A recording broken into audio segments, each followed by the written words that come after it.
யோசுவாவின் புஸ்தகம் 1ஆம் அதிகாரம் 5ஆம் வசனத்திலிருந்து 9ஆம் வசனம் முடிய உள்ள கர்த்தருடைய வார்த்தைகளை நாம் இணைந்து வாசிப்போம். நீ உயிரோடு இருக்கும் நாளெல்லாம் ஒருவனும் உனக்கு முன்பாக எதிர்த்து நிற்பது இல்லை.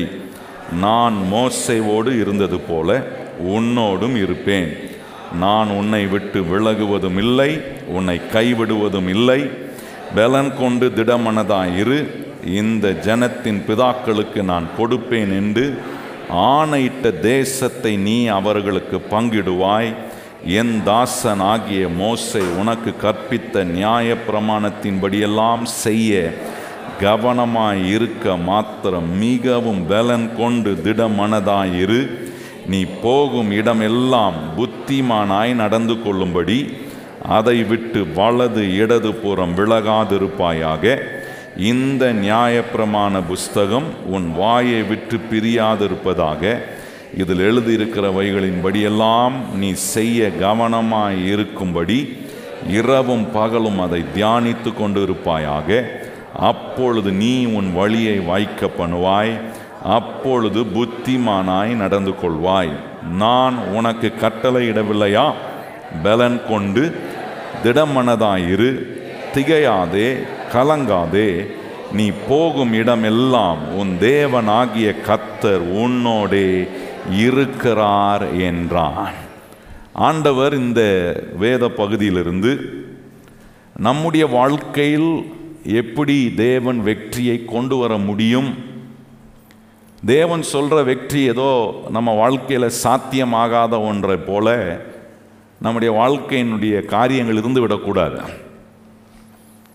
எதெல்லாம் தேவன் சொல்கிறாரோ அதெல்லாம் என்னுடைய வாழ்க்கையில் சாத்தியமாகும். கையை உயர்த்தி சொல்லுங்கள், கர்த்தர் எதெல்லாம் எனக்கு சொல்கிறாரோ அதெல்லாம் என்னுடைய வாழ்க்கையில் அது எனக்கு சாத்தியமாகும். இப்போ பாருங்கள், ஏன் இது சாத்தியமாகும்னா இந்த வெற்றியினுடைய ஐடியா தேவனிடத்துலேருந்து வந்துச்சு. மனுஷன் வெற்றியாக வாழணும்னு நினைத்த ஒரு முதல் நபர் இருப்பாருன்னா அது ஆண்டவர் தான்.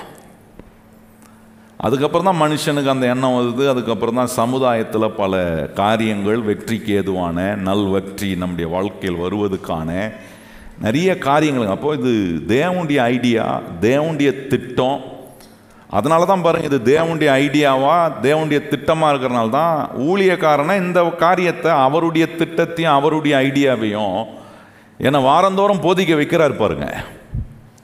ரொம்ப முக்கியம். ஏன்னா ஆண்டவர் கொடுக்குற வெற்றியை கர்த்தருடைய பிள்ளைகளாக இருக்கிற நாம் அனுபவிப்பதுக்கு என்ன செய்யணும் அப்படின்றத ஆண்டவர் நமக்கு ரொம்ப அற்புதமாக வாழ்க்கையில் அதை கை கொள்ளக்கூடிய விதங்களில் ஆண்டவர் ஒவ்வொரு முறையும் நமக்கு சொல்லி கொடுக்குறார். கேட்குறோம், அதை கை கொள்ள வேண்டிய ஒரு முயற்சியை நாம் எடுக்கணும். பரிசுத்த ஆவியானவர் நமக்குள்ளிருந்து அந்த முயற்சிகளை எடுக்க தேவன் நமக்கு உதவி செய்கிறார். இந்த காரியத்தை தான் ஆண்டவர் யோசுவாவுக்கு இங்கே சொல்கிறார். யோசுவா, வெற்றி எதில் இருக்குன்னா இந்த புஸ்தகத்தில் இருக்குன்றார். மனுஷன் வெற்றியைக்காக எங்கெங்கேயோ தேடி போகிறான். ஆனால் மனுஷனுக்கு என்ன தெரிலனா, கர்த்தர் மனுஷனுக்காக எழுதி கொடுத்துருக்கிற அவருடைய வார்த்தை என்கிற இந்த வேத புஸ்தகத்தில் எல்லா மனுஷனுக்கு வேண்டிய வெற்றியையும் அவனுக்கு அதில் வச்சிருக்கிறார் என்பது தெரியலனா, அதை கொஞ்சம் புரிந்து கொள்ளனா, நான் சொல்கிறேன், என்ன முயற்சி எடுத்தாலும் வாழ்க்கையை தேவன் சொல்கிற வெற்றிக்குள்ளே கொண்டு வர முடியாமல் போய்விடும். அப்போ தேவன் சொல்கிற வெற்றி இந்த புஸ்தகத்தில் இருக்குது.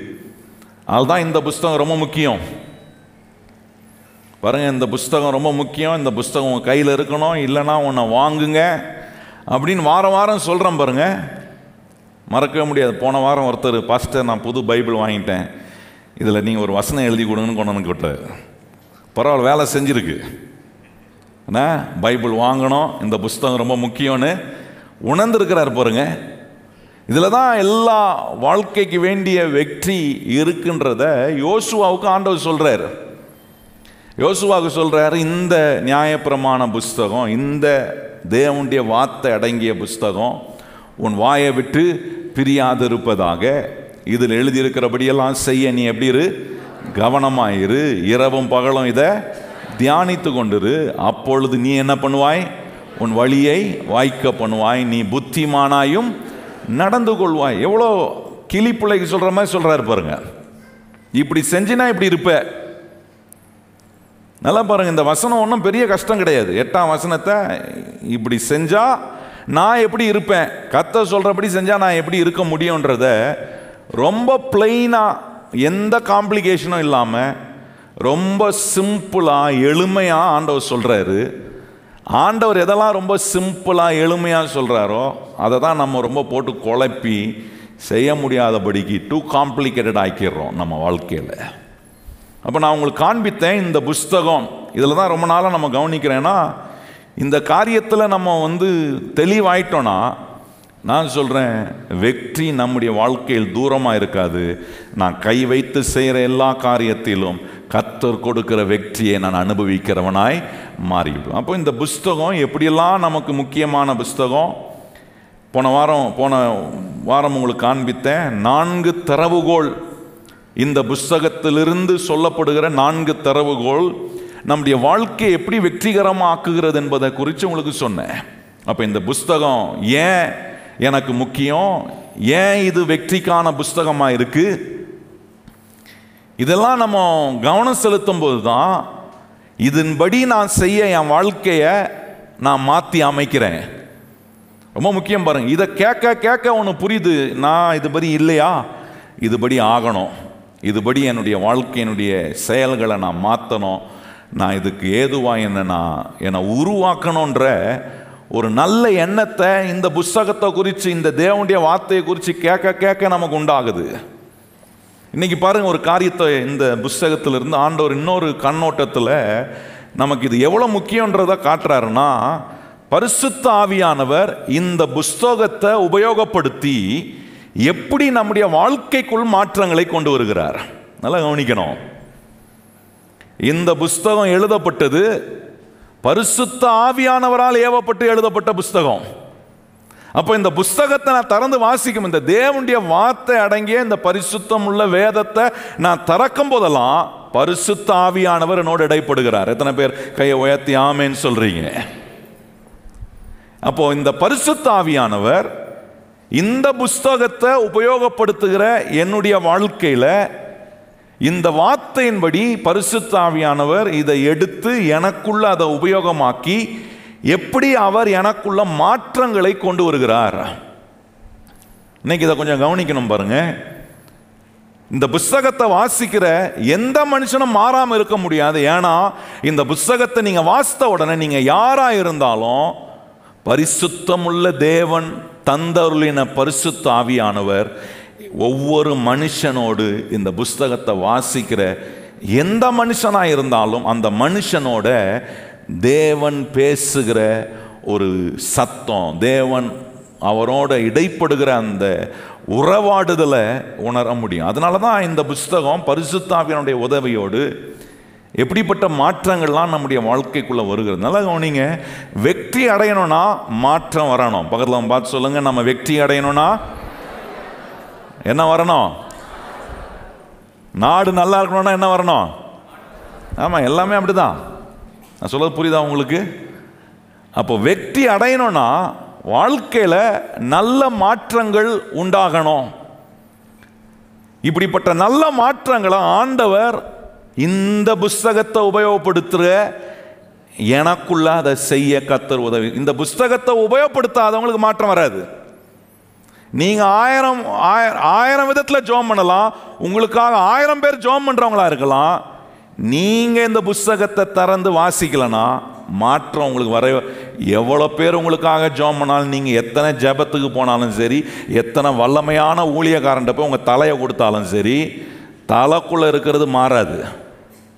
இந்த மண்டைக்குள்ளே இருக்கு பாருங்க, எல்லா குடைச்சலும் உண்டாக்குற. ஏன்னா இந்த மண்டைக்குள்ளே இருக்கிற குடைச்சல்லாம் மாறணும்னா இந்த புஸ்தகத்தை நீங்கள் திறந்து வாசிக்கும் போது பரிசுத்த ஆவியானவர் நல்ல முற்போக்கான பாசிட்டிவ் சேஞ்சஸை நம்முடைய வாழ்க்கைக்குள்ள ஆண்டவர் கட்டளையிடுகிறார். அதுதான் இன்னைக்கு உங்களுக்கு நான் காண்பிக்க விரும்புகிறேன். பாருங்க, எல்லாரும் என்ன விரும்புகிறோம்? மாற்றத்தை நம்ம விரும்புகிறோம். ஆனால் நடைமுறையில் மாற்றத்தை ஏற்றுக்கொள்ள மாட்டுகிறோம். மறுபடியும் சொல்ல விரும்புகிறேன், எல்லாரும் என்ன விரும்புகிறோம்?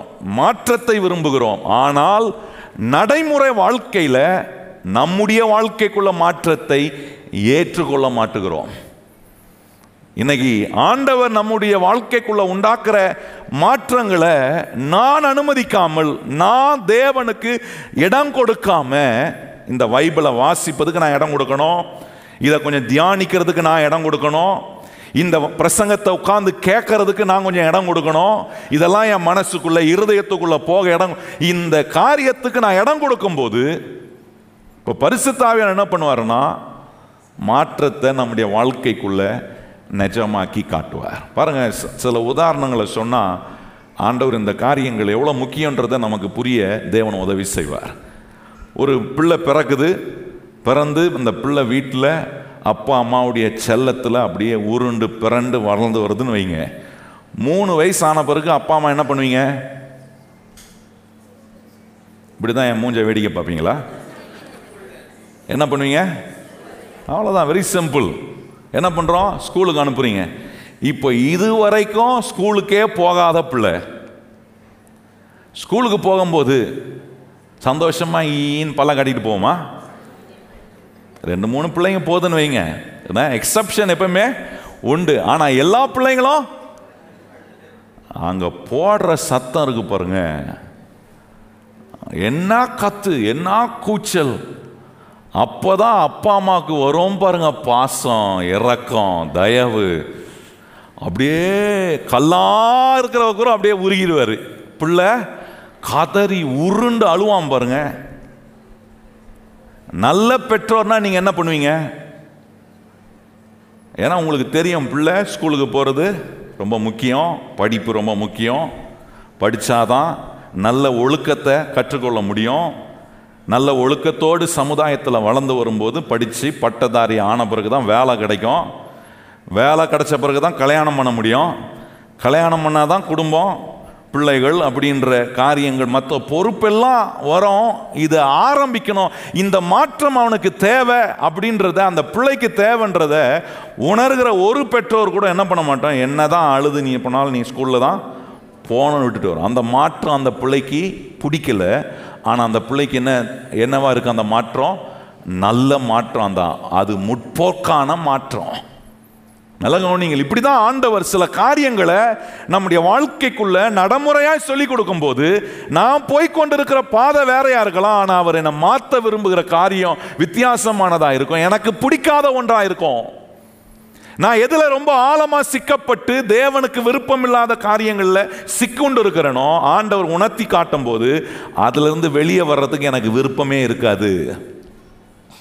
எப்படி இந்த பிள்ளைக்கு ஸ்கூலுக்கு போறதுக்கு விருப்பம் இல்லையோ, அது போல சில காரியங்களை ஆண்டவர் பிரசங்க நேரத்தில், நீங்க பைபிளை வாசிக்கிற நேரத்தில் ஆவியானவர் இடைப்படும் போது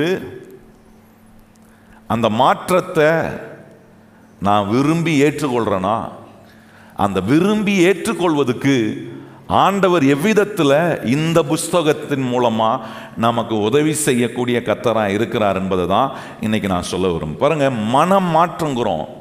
இன்னைக்கு உலகத்தில் மதம் மாற்றம்ட்டாங்க. ஏன்னா கிறிஸ்தவங்க என்ன பண்ணுறாங்கன்றாங்க, மதம் மாற்றம். நான் சொல்றது மதம் மாற்றம் இல்லை, மனம் மாற்றத்தை உண்டாக்குறோம். என்ன ஆகுது? இந்த மனம் மாற்றம் ஒரு மனுஷனுக்குள்ள வந்த உடனே என்ன நடக்குதுன்னு யோசிச்சு பாருங்க. இதுவரைக்கும் பொல்லாதவனா இருந்தவன் இனிமே என்னவா மாறுறானா, தான் பொல்லாப்பை விட்டு நல்லதை செய்கிறவனா மாறுறான். அப்ப பாருங்க, இந்த மனம் மாற்றம் இயேசு ஒரு மனுஷனுக்குள்ள வரும்போது நல்ல மாற்றம் உண்டாகும். பக்கத்துல பார்த்து சொல்லுங்க, இயேசு உங்களுக்குள்ள வரும்போது நல்ல மாற்றம் வந்திருக்கணும், வந்துகிட்டே இருக்கும். அதுக்கு தான் இப்படி சத்தியத்தை கேட்க வச்சு ஆண்டவர் அந்த நல்ல மாற்றத்தை நமக்குள்ள கொடுக்கிறார். பாருங்க, இப்போ ஒரு மாற்றம் நான் வாசித்த வேத பகுதியில் ஏற்படுது. யோசுவாவுக்கு சொல்றாரு. யோசுவாவுக்கு ஒரு புதிய மாற்றம். என்ன புதிய மாற்றம்னா, இதுவரைக்கும் நம்பர் 2 இருந்தாரு.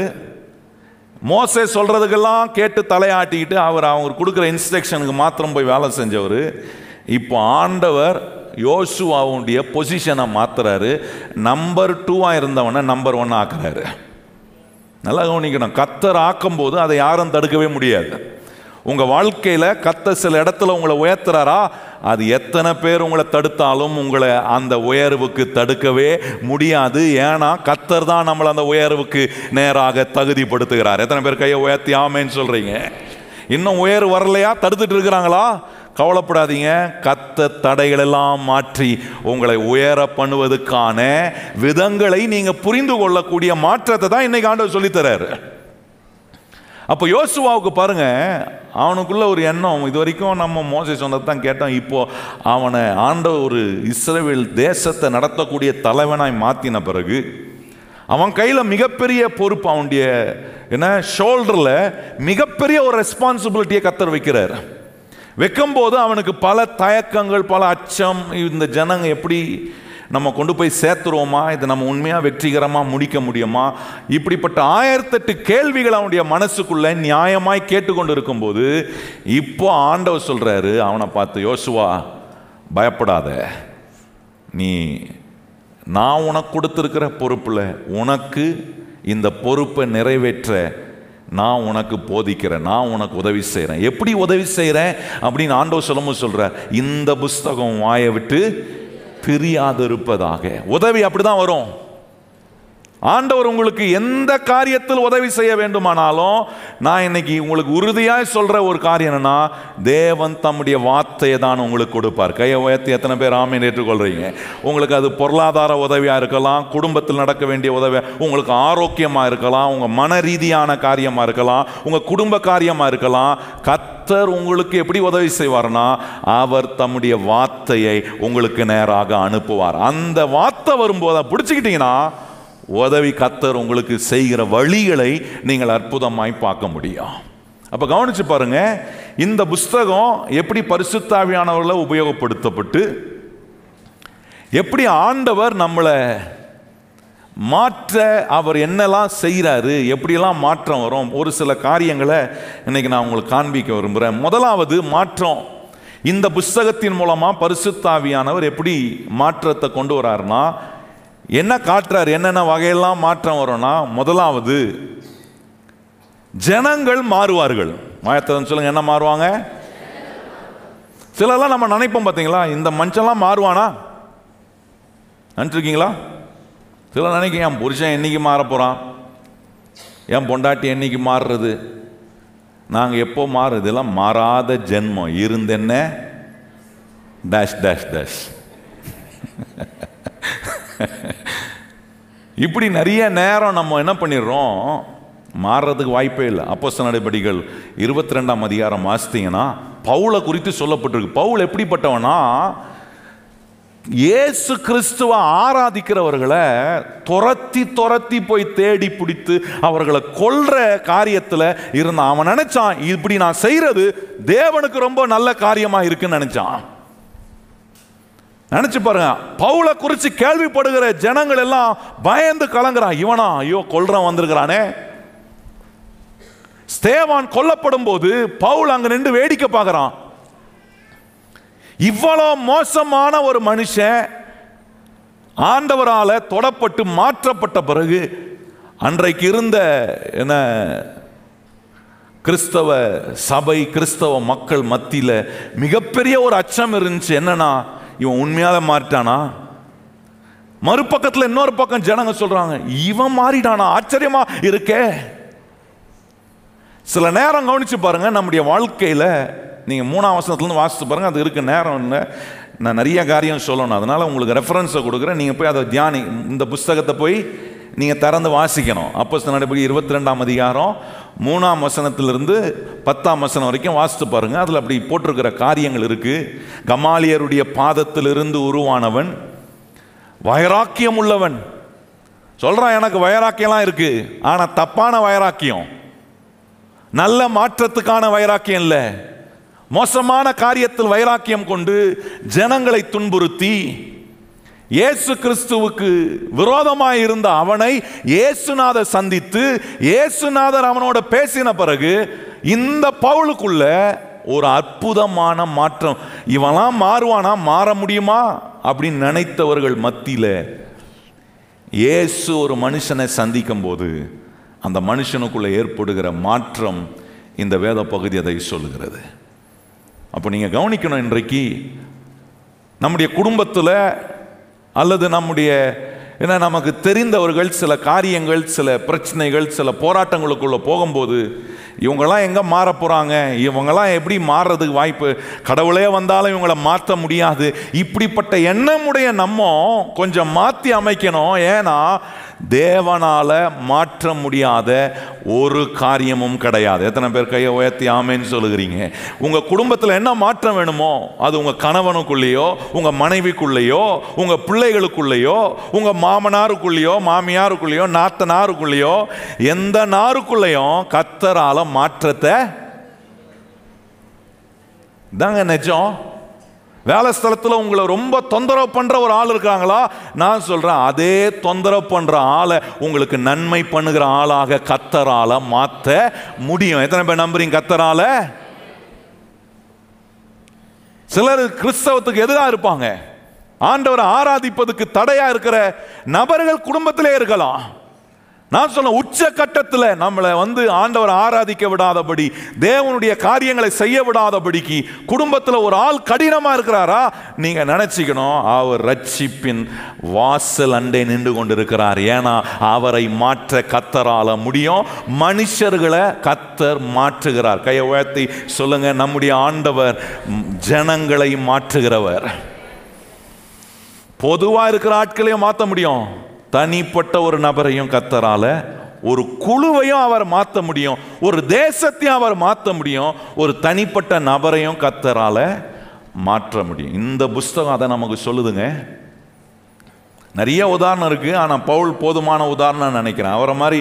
அவரை காட்டிலும் ஒரு உதாரணம் நமக்கு தேவையில்லை புதிய ஏற்பாட்டில். இவ்வளோ கிறிஸ்துவுக்கு எதிராக இருந்த ஒரு பவுலை கிறிஸ்துவுக்காக வைராக்கியம் கொள்ளக்கூடிய ஒரு மனுஷனா கர்த்தர் மாற்றினாரே. காரணம் என்ன? இந்த புஸ்தகத்தில் சொல்லப்பட்டிருக்கிற தேவனோடு அவருக்கு தொடர்பு உண்டான போது ஏற்பட்ட மாற்றம். ரெண்டாவது, இந்த புஸ்தகத்தை நீங்க வாசிக்கும் போதெல்லாம் மாற்றம் வரும். உங்களுக்கு மாற்றம் வரும், உங்க குடும்பத்தில் இருக்கிறவங்களுக்கு மாற்றம் வரும், நீங்க போகிற இடத்துல மாற்றங்கள் வரும்.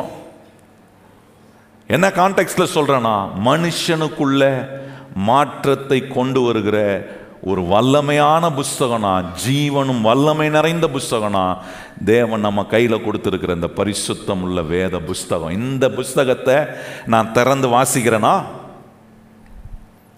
ரெண்டாவது நீங்க கவனிச்சு பாருங்க, மாற்றத்தை எப்படி கொண்டு வராரு. ஒன்று, ஜனங்களுக்குள்ள மாற்றத்தை கொண்டு வராரு. ரெண்டாவது, சூழ்நிலைகளை கர்த்தர் மாற்றுகிறார். சொல்லுங்க, வாய் திறந்து என்ன பண்றார் கர்த்தர்? ஏன் சூழ்நிலையை கர்த்தர் மாற்றுவார். எத்தனை பேருக்கு அப்படி சொல்ல விரும்புறீங்க? எனக்கு இருக்கிற சூழ்நிலைகளை கர்த்தர் என்ன பண்றாரு? மாற்றுவார். சூழ்நிலைகள் மாறுமா? இந்த சூழ்நிலை மாறுமா?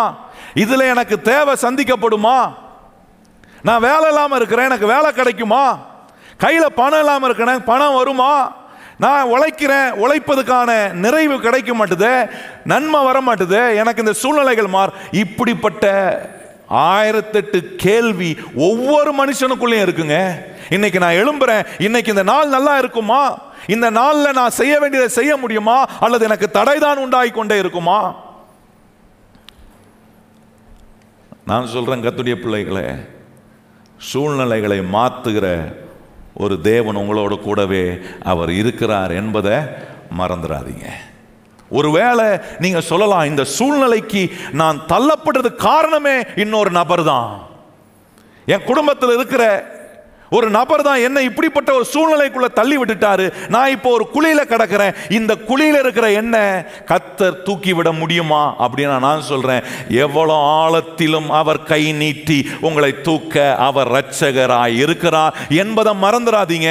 உங்களுக்கு அவர் உதவி செய்ய அவரால் கண்டிப்பா முடியும். ஆனா நம்ம செய்ய வேண்டிய ஒண்ணே ஒன்று, இந்த புஸ்தகத்தை கொஞ்சம் கவனம் செலுத்தணும், இதை கொஞ்சம் திறக்கணும், இதை தியானிக்கணும், இதில் சொல்லியிருக்கிறபடியெல்லாம் செய்ய நான் கவனமாக இருந்தா பரிசுத்த ஆவியானவர் இதை வாசிக்க வாசிக்க எனக்கு ஒரு நம்பிக்கையை கொடுக்குறாரு. என்னன்னா, எவ்வளோ பெரிய ஆழமாக இருந்தாலும் கவலைப்படாத, ஆழங்களெல்லாம் நிரப்பி அதை நல்ல சமமான நிலையில் கர்த்தர் நம்மை அதன் மேலே நிற்க வைக்க ஒரு தேவன் நம்ம கூட இருக்கிறார். இதெல்லாம் தான் எனக்கு இந்த புஸ்தகம் சொல்லுதுங்க. யோசேப்பை பாருங்க, குழியில தள்ளினாங்க. யார் தள்ளினா? பக்கத்து வீட்டுக்காரன் தள்ளினானா? யார் தள்ளினா? சொந்த ஓன் பிளட், மை பிளட்ன்றோம் பாருங்க. இந்த ஓன் பிளட்டே தள்ளிருச்சு குழியில. எவ்வளோ எவ்வளோ எவ்வளோ நீங்கள் யோசிச்சு பாருங்க. அவன் அந்த குழியில் இருக்கிறத காட்டிலும் அந்த குழி கூட அவனுக்கு பெருசாக தெரிஞ்சிருக்காது. அவன் இருதயம் எப்படி நொறுக்கப்பட்டிருக்கோம் என்பதை யோசித்து பாருங்க. பிரச்சனை ஒரு பக்கம் இருக்கட்டும், சூழ்நிலை ஒரு பக்கம் இருக்கட்டும், ஆனா செய்தவர்கள் யார் என்று எண்ணி பார்க்கும் போது அதனால வருகிற ஒரு மன அழுத்தம் இருக்கு பாருங்க, மன வேதனை இருக்கு பாருங்க. அந்த காரியத்தை மாற்ற ஆண்டவரால் முடியுமா? தள்ளப்பட்டான், கொல்லணும்னு பிளான் பண்ணாங்க, கடைசியில் கொல்ல வேணாம், இவனை வித்துடலான்னு பிளான் பண்ணி இஸ்மவேல் கையில் விற்று அவன் எகிப்துக்கு போக போத்திபாருடைய வீட்டில் அவன் அடிமையாக வேலை செய்தான், அடிமையாக கொண்டு போகப்பட்டான். பல சரிவுகள், பல குழிகள் அவனுடைய வாழ்க்கையில். போன இடத்துல நியாயமாக வேலை செய்கிறான், அவன் செய்கிற வேலையில் கர்த்தர் அவனை ஆசீர்வதிக்கிறார், அவனோட கர்த்தர் கூட இருக்கிறார், அவனை கர்த்தர் விசேஷ ஒரு அடிமையை, ஒரு ஸ்லேவா இருக்கிறவனை அந்த நாட்டில் காட்டுறார். இவங்கிட்ட ஏதோ விசேஷமான காரியம் இருக்கு காட்டி அவனை பாருங்க, போத்திபா வீட்டில் அவனுக்கு எல்லா உரிமையும் கொடுத்து வைத்திருக்கும் போது போத்திபாவுடைய மனைவி அவன் மேல தவறான குற்றச்சாட்டை சொல்லி செய்யாத ஒரு காரியத்துக்கு அவன் செய்ததாக ஒரு பிக்சரை கிரியேட் பண்ணி அவனை கொண்டு போய் சிறைச்சாலைக்குள்ள போட்டிருக்கும் போது யோசேப் எப்படி யோசிச்சிருப்பான்? இந்த சூழ்நிலை மாறுமா? நம்ம தான் அப்படி யோசிப்போம், ஆனா யோசேப் ஒரு நாள் அப்படி யோசிக்கல. அதனால தான் சிறைச்சாலையிலும் அவன் என்ன நம்பினானா, கர்த்தர் என்ன இந்த சூழ்நிலையிலிருந்து விடுவிக்க அவர் வல்லவராய் இருக்கிறார் என்பதை நம்பினதினால தான் இன்னொருத்தருக்காக ஜெபம் பண்றான், இன்னொருத்தருக்கு தேவன் கொடுத்த சொப்பனத்தை அங்க அவன் விளக்கி சொல்றான். ஏன்னா தேவன் கொடுத்த வார்த்தையோட அவனுக்கு ஒரு தொடர்பு இருந்து கொண்டே இருந்துச்சு. நான் சொல்றேன், கர்த்தருடைய பிள்ளைகளே, உங்க கையில தேவன் கொடுத்திருக்கிற இந்த பரிசுத்தம் உள்ள தேவனுடைய வேதத்தில் உள்ள வார்த்தையோட உங்களுக்கு தொடர்பு இருக்கும் போதுதான் உங்களுக்கு தெரியும், உங்களுக்கு எதிராக இருக்கிறவங்க மாறுவாங்க, உங்க சூழ்நிலைகள் மாறும். எவ்வளவு கடினமா இருந்தாலும், யாருமே உதவி செய்ய முடியாத ஒரு சூழ்நிலையா இருந்தாலும் எனக்கு உதவி செய்ய ஒரு கர்த்தர் இருக்கிறார் என்பது எப்ப தெரியும்னா, இந்த வார்த்தையோட நமக்கு தொடர்பு இருக்கும் போது மாத்திரம்தான். யோசித்து பாருங்க, சிறைச்சாலைக்குள்ள இருந்து பிரச்சனை மேல பிரச்சனை, சூழ்நிலை எப்படி ஆகுதுன்னா ஒரு சூழ்நிலை இன்னும் மோசமான இன்னொரு சூழ்நிலையை உண்டாக்குது. சொல்லுவாங்க பாருங்க, அடி மேல அடி. இந்த பிரச்சனைகளுக்கு முடிஞ்சு பார்த்தா இதுக்கு மேல இன்னொரு பிரச்சனை, எப்போதான் நான் இதுல இருந்து வெளியே வர்றது? வியாபாரம் செய்யும் போது பல தோல்விகள், பல பிரச்சனைகள், எதிர்பாராத சூழ்நிலைகளுக்குள்ள போய் மாட்டக்கூடிய நிலைகள் இப்படி வரும்போது எனக்கு ஒன்று தெரியணும், எத்தனை சூழ்நிலைகள் நான் சந்தித்தாலும் எல்லா சூழ்நிலையில ஒரு எக்ஸ்பர்ட் ஒருத்தர் இருக்கிறாரு, அவர் தான் நான் ஆராதிக்கிற கர்த்தர். என் சூழ்நிலை எதுவா இருந்தாலும் அவருக்கு அது புதிதல்ல, அதில் எனக்கு அற்புதம் செய்ய கர்த்தர் வல்லவராய் இருக்கிறார் என்பது நமக்கு தெரியணும். பாருங்க, இப்படி இருந்தவனை ஆண்டவர் என்ன பண்றாரு, அவனை அந்த சிறைச்சாலைக்குள்ள இருந்து வெளியே கொண்டு வந்து யாரை மீட் பண்ண வைக்கிறாருன்னா, அந்த தேசத்துல இருக்கிற ராஜாவை சந்திக்க வைக்கிறார். நல்லா நீங்க கர்த்தர் சூழ்நிலையை மாற்றும் போது நான் சொல்றேன், நீங்க எதிர்பார்க்காத நிலையில் கர்த்தர் உங்களை கொண்டு போய் நிக்க வைக்க யோசேப் நினைச்சானா?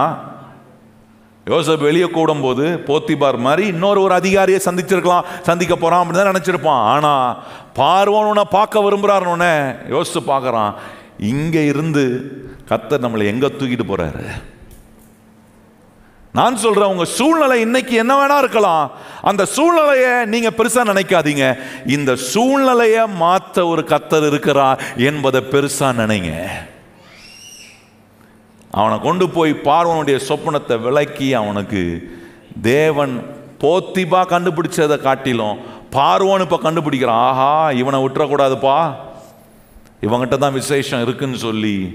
அதில் எனக்கு ரொம்ப பிடிச்ச ஒரு வார்த்தை அங்கே யோசேப்பு சொல்கிறான் பாருங்க, கர்த்தர் என் சூழ்நிலையை மாற்றி என்னை எப்படி வச்சிருக்கிறார் தெரியுமா? சொல்கிறான் ஆதியாகமம் 45ஆம் அதிகாரத்தில் நீங்கள் கவனித்து பாருங்கள், இந்த வார்த்தை ரொம்ப அற்புதமாக இருக்குது. அவன் சொல்கிறான், என்ன கர்த்தர் பார்வோனுக்கு எப்படி வச்சுருக்காரு தெரியுமா? என்ன பார்வோனுக்கு தகப்பனாக வச்சிருக்கிறாருன்றான். யோசித்து பாருங்க. ஏன்னா ஆதியாகமம் 45ஆம் அதிகாரம் 8ஆம் வசனம் வாசிப்போமா? 45:8. ஆதலால் நீங்கள் அல்ல, தேவனே என்னை இவ்விடத்துக்கு அனுப்பி என்னை பார்வோனுக்கு தகப்பனாகவும் அவர் குடும்பம் அனைத்துக்கும் கர்த்தனாகவும் எகிப்து தேசம் முழுவதுக்கும் அதிபதியாகவும். நல்லா நீங்க யோசிச்சு பாருங்க. சொல்றான், இந்த பார்வோனுக்கே நான் தான் தகப்பேன்.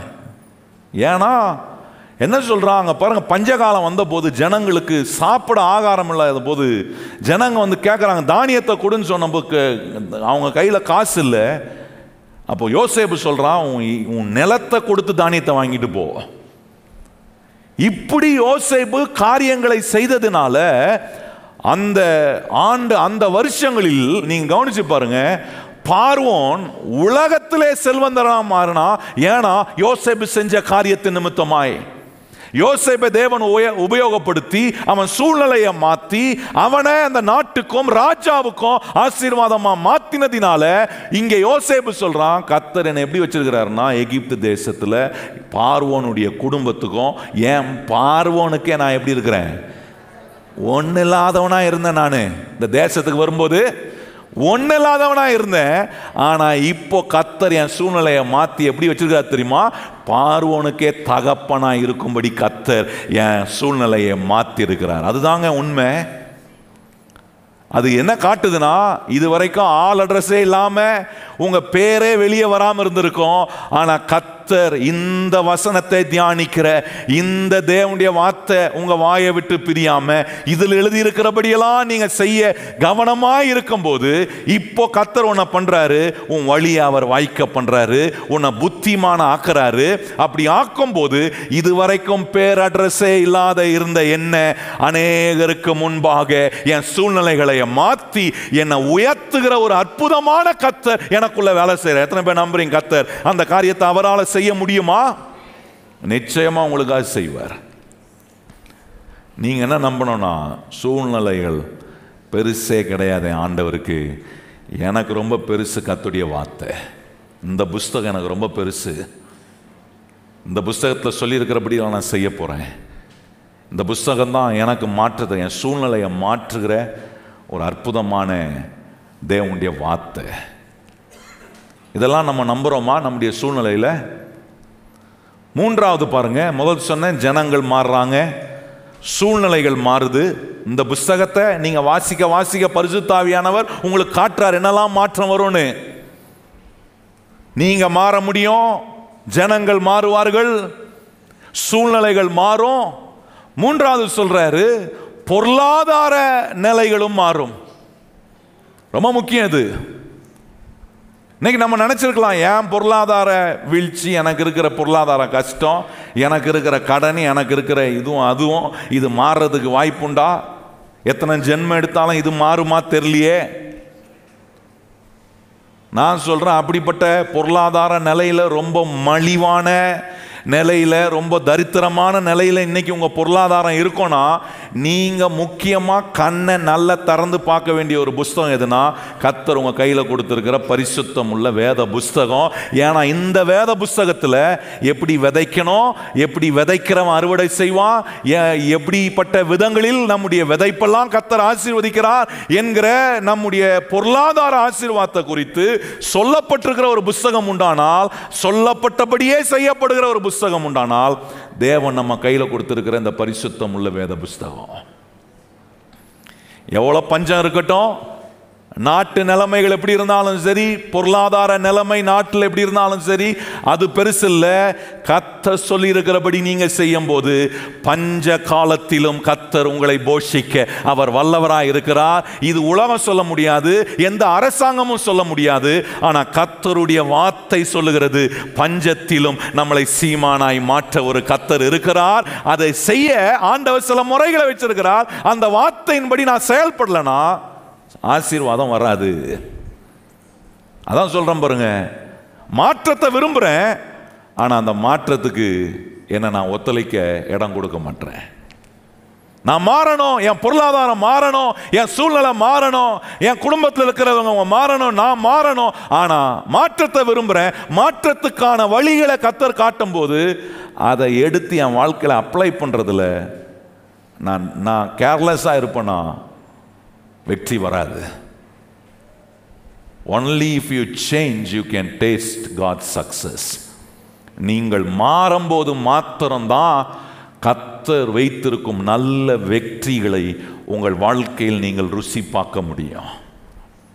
1 ராஜாக்கள் 17ஆம் அதிகாரம் பொருளாதார நிலை எப்படி மாறும்ன்றதுக்கு இங்க உங்களுக்கு சில ஒரு காரியத்தை காட்ட விரும்புகிறேன் பாருங்க. 1 ராஜாக்கள் 17ஆம் அதிகாரத்தில் சாரிபாத் ஒரு விதவையை குறித்து அங்கே சொல்லப்பட்டிருக்கிற சம்பவம் நமக்கு தெரியும். இந்த விதவையை குறித்து நம்ம சொல்லணும்னா ஒன்னே ஒன்று தான் சொல்ல முடியும். என்ன சொல்ல முடியும்? சாப்பிட்டு சாகிறேன் அப்படின்னு சொன்னவள்.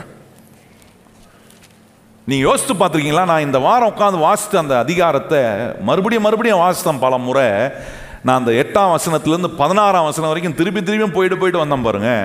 அதில் எனக்கு ஒன்று மாத்திரம் ஆண்டவர் காட்டினார். சாப்பிட்டு சாகிறேன்னு சொன்ன ஒரு ஆளை பார்த்துருக்கியா நீங்க கேட்டார். நீங்க சொல்லுவீங்களா நான் பிரியாணி சாப்பிட்டு சாக போறேன்னு? அன்னைக்கு இருந்த பிரியாணி அவளுக்கு இருந்த கடைசி எண்ணெயும் கடைசி மாவும். நாங்கள் சொல்றது புரியுதா இல்லையா? ஓ, காலையிலனால உங்களுக்கு இடியாப்பம் பாயான்னு சொல்லணுமா?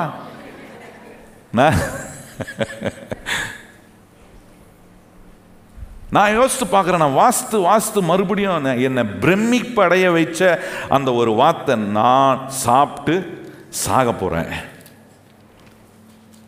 ஏன்னா அவளுக்கு வார்த்தை இன்னும் வரல. நல்ல கவனிங்க, அவளுக்கு நேராக எலியா கொண்டு வருகிற வார்த்தை அவளுக்கு வரவில்லை. அதனால அவ சொல்றா, அதனால அது வரைக்கும் என்னதான் யோசிச்சுட்டு இருந்தானா, நானும் என் பிள்ளையும் சாப்பிட்டு சாக போறோம். நிறைய பேருக்கு இது ரொம்ப ஃபேமஸான டயலாக். என்ன டயலாக்? என்னத்தை வேலை செஞ்ச என்னத்தை வந்துட போகுது சொல்லியிருக்கிறோமா இல்லையா? வேலைக்கு போகும்போது அதே சம்பளம் தான், அதே வேலை தான், என்ன பெருசா வந்துட போகுது?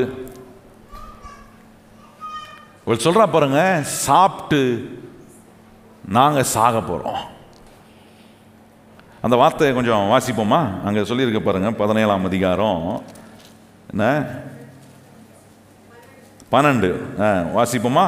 அதற்கு அவள், பானையில் ஒரு பிடி மாவும் கலசத்தில் கொஞ்சம் எண்ணெயும் அல்லாமல் என்னிடத்தில் ஒரு அடையும் இல்லை என்று உம்முடைய தேவனாகிய கர்த்தருடைய ஜீவனை கொண்டு சொல்லுகிறேன். இதோ நானும் என் குமாரனும் சாப்பிட்டு செத்து போக அதை எனக்கும் அவனுக்கும் ஆயத்தப்படுத்துகிறதுக்கு 2 விறகை பொறுக்குகிறேன் என்றாள். அவர் சொன்ன வார்த்தை பாருங்க, சாப்பிட்டு சாகிறதுக்காக கடைசி விறக பொறுக்கிறேன்.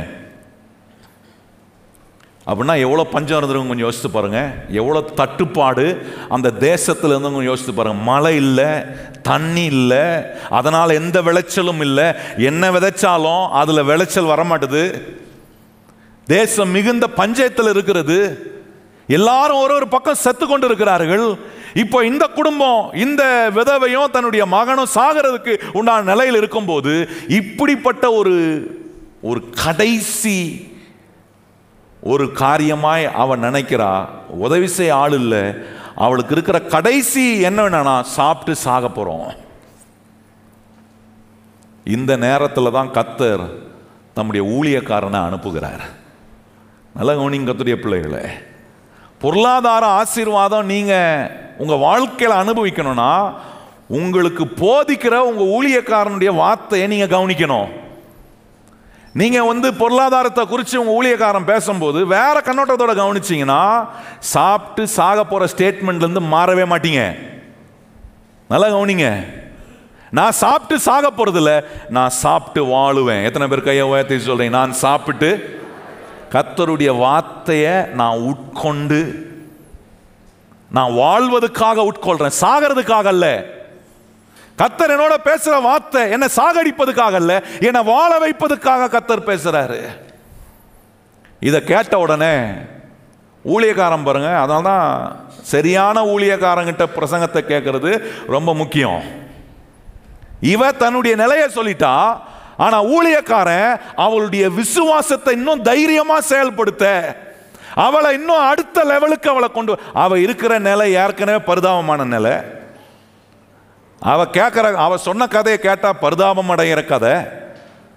அந்த பரிதாபம் அடைய கதையை கேட்டுட்டு இந்த ஊழியக்காரனும் பரிதாபம் அடைகிற நிலையை சொல்லாம பரிதாபமான நிலையிலிருந்து மேலான நிலைக்கு வர வைக்கக்கூடிய வார்த்தையை சொல்ற ஊழியக்காரனிடத்துல நீங்க பிரசங்கம் கேட்குறீங்களான்னு கொஞ்சம் கவனிக்கணும். இப்ப பாருங்க, இவ சொல்லிட்டா அடுத்தது அங்க என்ன சொல்றாரு பாருங்க. இப்ப அவர் என்ன சொல்றாரு, இவர் இந்த எலியா அந்த சகோதரியுடைய விசுவாசத்தை ரொம்ப தைரியமா, அவளுக்குள்ள இருக்கிற பயத்தெல்லாம் துரத்தி அவளுக்குள்ள ஒரு தைரியத்தை உண்டாக்குறார். ஒரு டேரிங்கா அவ ஒரு தீர்மானத்தை எடுக்க வைக்க அவளை தூண்டுறாரு. எதை வச்சு தூண்டுறாரு? தேவனுடைய வார்த்தையை வைத்து தூண்டுகிறார். நல்ல கவனிங்க. ஒரு காரியத்தை அவளை தைரியமா செய்ய, அவ விசுவாசத்துல தைரியமா டேரிங்கா ஒரு காரியத்தை செய்ய, அவ செஞ்சாதான் சாப்பிட்டு சாகிற நிலை மாறி சாப்பிட்டு வாழ்ற நிலை அவளுக்கு வரும். இன்னைக்கு நீங்க தீர்மானிக்கணும், சாப்பிட்டு சாக போற நிலையிலே இருக்க போறேன்னா அது தரித்திரமான நிலை, அது பொருளாதார சரிவில் இருக்கிற நிலை. இல்ல, நான் சாப்பிட்டு வாழ போறேன். எத்தனை பேர் அப்படி சொல்றீங்க? நான் என்ன பண்ண போறேன்? சாப்பிட்டு இருக்கீங்களா? இப்போ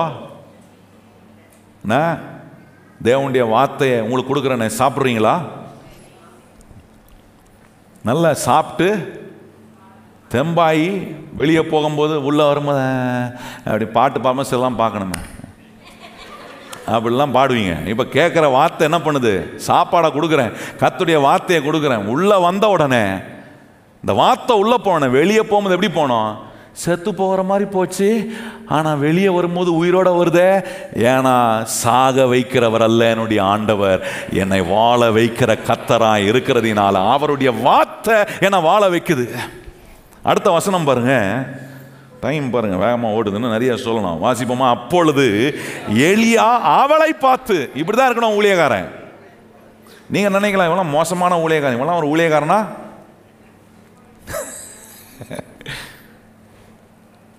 ஆனா அதுக்கப்புறம் நடந்தபோது எவனா ஊழியக்காரனை பாராட்டியிருப்பானா? அதுக்கப்புறம் பானையில் என்ன குறையில, அப்புறம் என்ன? அப்ப ஊழியக்காரனை எவனா பாராட்டினானா? ஆனா இல்லாத போது சொல்லி இல்லாததை நிரப்புவதற்கு ஒரு ஊழியக்காரனுடைய வாயிலிருந்து கர்த்தர் உபயோகப்படுத்துகிற வார்த்தை வரும்போது அப்ப அதை சொல்லும் போது இந்த மனுஷனுக்கு மனசாட்சி இருக்கா?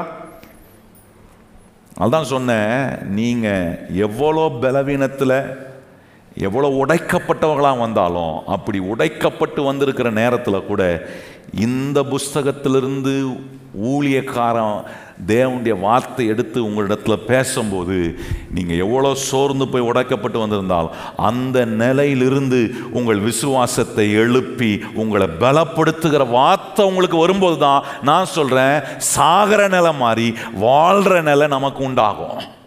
இங்க சொல்றாரு பாருங்க, அப்பொழுது எலியா அவளை பார்த்து, பயப்படாதே, நீ போய் உன் வார்த்தையின்படியே ஆயத்தப்படுத்து, ஆனாலும் அடையில் எனக்கு ஒரு சிறிய அடையை பண்ணி என்னிடத்தில் கொண்டு வா, பின்பு உனக்கும் உன் குமாரனுக்கும் பண்ணலாம். கர்த்தர் தேசத்தின் மேல் மலையை கட்டளையிடும் நாள் மட்டும் பானையில் மாவு செலவழிந்து போவதும் இல்லை, கலசத்தில் எண்ணெய் குறைந்து போவதும் இல்லை என்று இஸ்ரவேலின் தேவனாகிய கர்த்தர் சொல்லுகிறார் என்றார். நல்ல கவனிங்கள். இப்போ வந்துருச்சு வார்த்தை. இதுவரைக்கும் பஞ்சம், தரித்திரம், சாப்பிட்டு சாக போறேன்னு சொன்னவ சாப்பிட்டு வாழ்றதுக்கான வழியை சொல்றாரு இங்க ஒரு ஊழியக்காரன். நீங்க நினைச்சு கூடாது இந்த எலியாக்கு வேற வழி இல்லை, இந்த ஏழை கிட்ட இருந்து போய் வாங்கி தின்னாதான் அவருக்கு வழி அப்படின்னு நீங்க நினைக்கூடாது. இதுக்கு முன்னாடி கர்த்தர் எப்படி எலியாவை போயிட்டாரு? காகங்களை சுட சுட தேவதூதன் தட்டி எழுப்புவான், இவர் ரெடியா சுட சுட இறைச்சியும் அப்பமும் சூடான அப்போ சூடான இறைச்சி. இப்படி போஷித்திருந்த கர்த்தர் இந்த மனுஷனை எழும்பி போக பண்ணி பிரயாணம் பண்ணி ஒரு சாரிபாத் ஊருக்கு அனுப்பி, அந்த சாரிபாத் ஊர் விதவையை பார்த்து இந்த வார்த்தையை கொடுப்பதுக்காக இவன் அனுப்பியிருக்கிறார்னா, இந்த விதவை கொடுக்கறத வச்சுதான் இவர் சாப்பிட்டு வாழணுன்றதுக்காக இல்லை. நல்லா கவனிங்க கர்த்தருடைய பிள்ளைகளே, யோசிச்சு பாருங்க. இதுக்கு முன்னாடி ஆண்டவர் காகத்தை கொண்டு, காக்கா வச்சு கர்த்தர் என்ன பண்ணாரு? போஷித்தாரு. காக்காவை கொடுக்க வைக்க முடியுமா? எந்த காக்காவாவது கொடுக்குதா? காக்கா வீட்டில் வந்து வாசலில் நின்றுட்டு உங்கள் வீட்டு முன்னாடி காக்கான்னு கூப்பிட்டு, இந்தாங்க தக்காளி கொண்டு வந்து வச்சுக்கிறேன் அப்படின்னு காக்கா சொல்லுமா? நீங்க தான் வீட்டுக்கு வெளியே போயிட்டு கா கா கான்னு நீங்க தான் கூப்பிடுறீங்க. ஏன்னா நீங்க தான் கொடுக்கணும். காக்காக்கு வந்து புடுங்க தான் தெரியும். புரியுதா? காக்காக்கு என்னதான் தெரியும்? சொல்ல மாட்டீங்களே. உங்க வீட்டுக்கு வர காக்கா வேற மாதிரிதா? காக்காக்கு புடுங்க தான் தெரியுங்க, கொடுக்க தெரியாது. அப்ப யோசிச்சு பாருங்க, புடுங்குற காக்காவை கொடுக்கிற காக்காவா மாற்றக்கூடிய ஒரே வல்லமை உள்ளவர் நம்முடைய ஆண்டவர் மாத்திரம் செஞ்சு காட்டுறாரு பாருங்க. சொல்றாரு, இவனுக்கு சுட சுட அப்பத்தை கொடுத்தவர் நானு, சுட சுட இறைச்சியை கொடுத்தேன் நானு. என் மகனை இங்க நான் அனுப்பி இருக்கிறேன்னா, என் மகன் மூலமா உங்ககிட்ட பேசுறேன்னா, உங்ககிட்ட இருக்கிறத புடுங்கி சாப்பிட்றதுக்கு இல்ல. நீ வச்சிருக்கிற சாப்பிட்டு சாகிறத அவர் வாங்கி சாப்பிட்டு சாகிறதுக்காக வந்த ஊழியக்காரன் கிடையாது. என் ஊழியக்காரன் மூலமா நாம் பேசுற வார்த்தை நல்லா கவனிங்க. இதுக்கு தான் ரொம்ப முக்கியம். எந்த ஊழியக்காரோட தொடர்பு உங்களுக்கு உண்டாகுதுன்றதை கவனிக்கணும். சும்மா எல்லாரோட போய் தொடர்பு படுத்திங்கன்னா, நிறைய ஊழியக்காரன் இன்னைக்கு என்ன பண்றாங்க? காக்கா பிடிக்கிற ஊழியக்காரங்கள தான் இருக்கிறாங்க. எந்த விசுவாசி நிறைய கொடுக்குதா, அந்த வீட்டில் காக்கான்னு போயிட்டு காக்கா பிடிக்கிறது. இந்த காக்கா பிடிக்கிற வேலை எனக்கு கிடையவே கிடையாது பாருங்க. நீங்க யாரா வேணா இருக்கலாம், வருகிற எல்லாருக்கும் கர்த்தர் சொல்ற வார்த்தையை தைரியமா பிரசங்கிக்கிற ஒரு ஊழியக்காரனா தான் கர்த்தர் என்ன வச்சிருக்கிறார் ஒழிய, யாரையும் காக்கா பிடிக்கிற வேலையில் நான் இல்லை. நல்லா கவனிக்கணும். நீங்க சாப்பிட்டு வாழ்வதற்கான வழியை கர்த்தர் உங்களுக்கு காட்டுகிறார். நான் சாப்பிட்டு வாழ்வதற்கான வழியை தெரிந்து கொள்ளனா, நான் தரித்திரத்தில் இருக்க நான் முடிவு பண்ணிட்டேன். கர்த்தர் சொல்றாரு, பயப்படாத போ, நீ சொன்னபடியே செய், ஆனா சொல்ற முதல் ஆடைய கொண்டு வந்து எனக்கு கொடு. இப்போ செய்யறதும் செய்யாததும் கேட்ட அவளை பொறுத்தது. இன்னைக்கு கர்த்தர் உங்களோட பேசுகிறார். உங்களுடைய பொருளாதார நிலையில கர்த்தருக்கு கொடுக்க வேண்டிய காரியங்கள், கர்த்தருக்கு விதைக்க வேண்டிய காரியங்கள், கர்த்தருக்கு நீங்க கனப்படுத்த வேண்டிய காரியங்கள்ல அதை பின்தள்ளிட்டு அப்புறம் பார்த்துக்கலாம் அப்படின்னு இருக்கும்போது என்ன பண்றேன்னா, நான் சாப்பிட்டு வாழ்வதற்கான வழியை நான் யோசிக்காம சாப்பிட்டு சாகிற நிலையிலே இருக்கிறேன். நான் தரித்திரத்திலே இருக்கிறேன், நான் பொருளாதார வீழ்ச்சியிலே இருக்கிறேன். என் பொருளாதாரத்தில் எந்த விதமான உயர்வும் பெருக்கமோ வராம போகிறது காரணம், இந்த புஸ்தகம் எனக்கு சொல்றபடி நான் வேலை செய்யல. இந்த புஸ்தகம் சொல்லுது, முதலாவது கர்த்தரை நம்ம தேடணும், கனம் பண்ணணும். உன் பொருளாலும் உன் எல்லா முதல் விளைச்சலினாலும் உன் தேவனை நீ என்ன பண்ணு, கனம் பண்ணு. இது சொல்லியிருக்கிறபடி நான் செய்யலைனா, நான் என்ன நிலையில் இருக்க விரும்புகிறேன்னா, எனக்கு சம்பாத்தியம் வரும், எனக்கு பல காரியங்கள் வரும், நான் என்ன நிலையில் தான் இருக்கிறேன்னா, சாப்பிட்டு சாகிற நிலையில் தான் இருக்கிறேன். அந்த சாப்பிட்டு சாகிற நிலை ஸ்டேட்மெண்ட்டு, அந்த பொசிஷன் மாறணும்னா, நான் சாப்பிட்டு வாழ்றதுக்கான தேவன் சொல்ற வார்த்தையை முதல்ல கொண்டு வந்து கர்த்தருக்கு கொடுக்கணும். பொருளாதார நிலைகள் மாறணும்னா கர்த்தர் வச்சிருக்கிற முறைமையின்படி விதைக்கணும். முதல்ல விதைக்கணும், கர்த்தருக்கென்று முதல்ல விதைக்கணும். நல்ல கவனிங்கள். இந்த சாரிபாத் ஊர் விதவை, இந்த ஏழை விதவை கொடுக்கறதுல தான் பெரிய காரியம் நடந்துட போதா? நல்ல கவனிங்கள். சில நினைப்பாங்க, நான் கொடுக்கறதுலாம் எல்லாம் நடக்குதுன்னா, நான் சொல்றேன், அப்படிப்பட்ட ஆளு எப்படிப்பட்ட எண்ணத்தோட இருக்கிறாங்கன்னா, சாப்பிட்டு சாகிற நிலையில இருக்கிறாங்க. நல்ல கவனிங்கள். நான் கொடுக்கறதுனால தான், நான் இதை பண்றதுனால தான், நான் அதை பண்றதுனால, வீட்டுக்கும் சரி தேவனுக்கும் சரி சபையிலையும் சரி, இது நான் பண்றதுனால தான் நினைக்கிற அந்த நிலையில இருக்கிற ஒரு மனுஷன் இன்னும் எந்த நிலைக்கு நகரலன்னா சாப்பிட்டு வாழ்கிற நிலைக்கு நகரல, சாப்பிட்டு சாகிற நிலையிலேயே இருக்கிறான். நல்லா நீங்கள் ஊழியத்தில் பல தேவைகள் இருக்கும். நீங்க கொடுக்கிற ஒரு சின்ன காரியத்தை தான் எல்லா காரியங்களும் சந்திக்கப்படும் நீங்க நினைச்சிடக்கூடாது. அதை நீங்க செய்யற காரியம் கர்த்தருக்கும் உங்களுக்கும் உரிய காரியம். ஊழியத்தில் 1008 தேவைகள், பல காரியங்கள், பல தேவைகள் இருக்கலாம். எனக்கு ஆண்டவர் ஒவ்வொரு முறையும் சொல்றது, தேவைகளை சந்திக்கிற கர்த்தர் வாழ வைக்கிற ஒரு தேவன் இருக்கிறார், அற்புதம் செய்கிற ஒரு தேவன். அதை தான் எனக்கு சொல்றாரு. நல்லா கவனிங்கள். உங்களிடத்துல ஆண்டவர் உங்க பொருளாதார நிலையை மாத்துறதுக்கு உங்களுக்கு தேவன் காட்டுற வழி சொல்ற, முதல்ல கர்த்தருக்கு எதுவும் அதை கொடுத்து தேவனை கனம் பண்ணு. இப்போ பாருங்க, இதெல்லாம் கேட்டால கேட்டுட்டு 16ஆம் வசனம் பாருங்க, இங்கே தான் விசேஷமாக இருக்கு. கேட்டுட்டு தீர்மானம் எடுக்கணும். இதுவரைக்கும் அவளுக்கு வார்த்தை வரல, இதுவரைக்கும் அவன் நினைச்ச எண்ணங்கள் எல்லாம் நானும் என் குமாரனும் சாப்பிட்டு செத்து போகலாம் என்று இருப்பதுக்காக நாங்கள் இந்த கடைசி மாவையும் கடைசி எண்ணெயும் வச்சிருக்கிறேன், அதுக்காக 2 விறகு பொறுக்க வந்திருக்கிறேன். ஆனால் அதுக்கப்புறம் கர்த்தர் ஊழியக்காரன் மூலமா பேசி அவளுடைய விசுவாசத்தை தைரியமா, இங்க நீங்க என்ன கவனிக்கிறீங்க, 16ஆம் வசனத்துல என்ன கவனிக்கிறோம்னா, அவ கேட்ட அந்த வார்த்தை அவளுக்குள்ள விசுவாசத்தை உண்டாக்கி, அவளுக்கு இப்போ ஒரு விசுவாசம் வருது, நான் சாப்பிட்டு சாக மாட்டேன், சாப்பிட்டு வாழ போறேன் என்கிற விசுவாசம் வந்ததுனால தான் இருக்குதுல கொண்டு வந்து முதல்ல கர்த்தருக்கு கொடுத்தா. தேவ மனுஷனுக்கு கொண்டு வந்து கொடுத்தா பாருங்க, சொல்லியிருக்கு பாருங்க 16ஆம் வசனம், அவள் போய் எலியாவின் சொற்படி செய்தால் அவளும் இவனும் அவள் வீட்டார் அநேக நாள் சாப்பிட்டார்கள். கர்த்தர் எலியாவை கொண்டு சொன்ன வார்த்தையின்படியே பானையில மாவு செலவழிந்து போகவும் இல்லை, கலசத்தில் எண்ணெய்.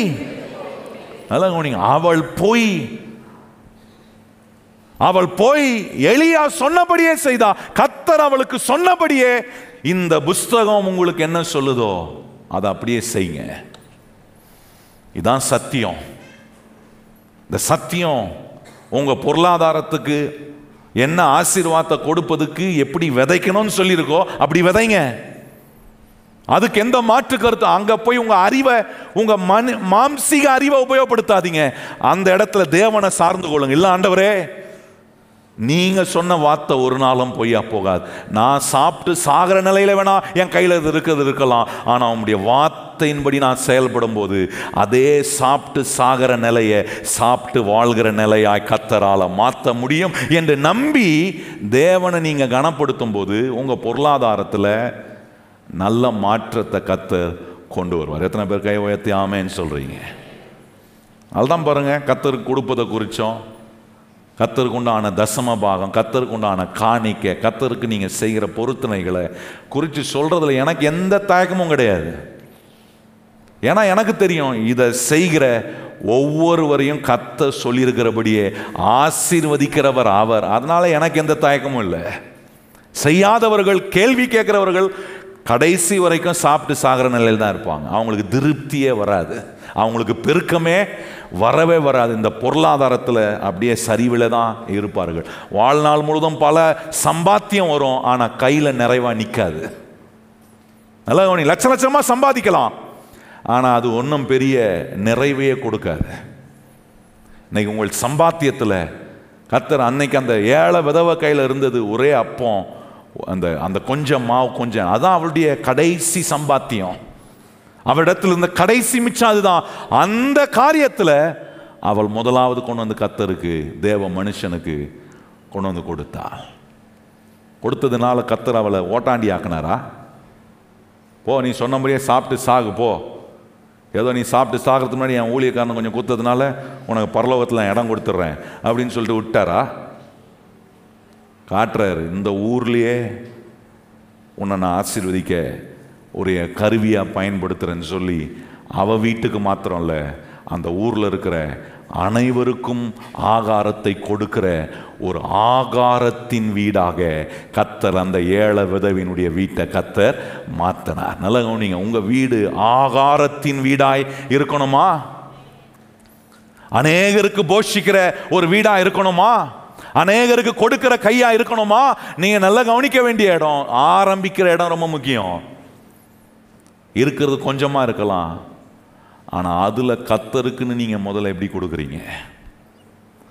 அதுல தான் கர்த்தர் நம்மளை எந்த அளவுக்கு வாழ வைப்பதுக்கான வளர்ச்சியையும் பெருக்கத்தையும் நம்முடைய கையின் பிரயாசத்தில் கர்த்தர் கட்டளையிடுவார். எத்தனை பேர் ஆண்டவர் என்ன ஆசீர்வதிக்க முடியும் நம்புறீங்களா? உங்கள் பொருளாதாரத்தில் உங்கள் சூழ்நிலையை கர்த்தர் மாற்ற முடியுமா? இன்னைக்கு இருக்கிறத எச்சு எடை போடாதீங்க. இன்னைக்கு ஒரு மாதிரி ரொம்ப ஒரு சொற்ப ஒரு வருமானம், சொற்ப நிலை இருக்கலாம். அந்த சொற்ப நிலையில் உண்மையாய் செயல்பட்டு பாருங்க. கர்த்தருடைய வார்த்தை சொல்லியிருக்கு, கொஞ்சத்தில் உண்மை உள்ளவன் அநேகத்துக்கு அவனை. கொஞ்சத்தில் தான் செக் பண்ணுவார் ஆண்டவர்.